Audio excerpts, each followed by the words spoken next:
په راتلونکي کې به کوم ډول ماشومان ډیر شتمن شي؟ په 1988 زیږدیز کال کې څېړونکو یوه څېړنه په 12 کلنو زده کوونکو ترسره کړه. د دوی ځیرکتیا، د دوی شخصیت، د دوی ټولنیز او اقتصادي حالت او همدارنګه د مور او پلار ټولنیز او اقتصادي حالت یې وڅېړل. دغه څېړنې ته یې 40 کاله ادامه ورکړله. 40 کاله وروسته یې دغه ټول معلومات راټول کړل. هغه زده کوونکي چې استادانو به فکر کولو چې دوی ډیر زحمت ایستونکي دي او دغه زده کوونکو به چې غوښتل چې په راتلونکي کې یوه ښه اعتباري دنده پیدا کړي او شتمن شي، هغوی نه وو شتمن شوي. او برعکس هغه زده کوونکي چې شوخ به وو، سرکشه به وو او تر ډېره پورې بې قانون نه مراعاتولو، هغوی شتمن شوي وو. دلیل یې دوه لاملونه وو.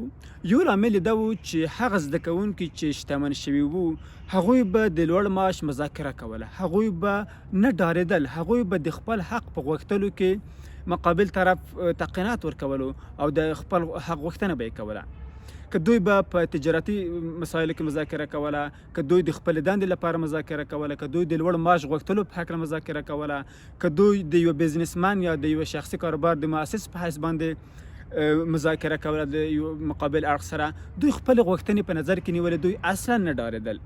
بل دلیل یې دا و چې دوی د بریا یو لوی حس درلودلو. دوی نه غوښتل چې اصلا دویم وي یا مثلا ټیټ مقام کې وي یا دوی د کم څه لاسته راوړي. یعنې دغه د بریا حس د دې لامل شوی و چې دوی ډېر څه لاسته راوړي او ډېر څه په ژوند کې ترلاسه کړي.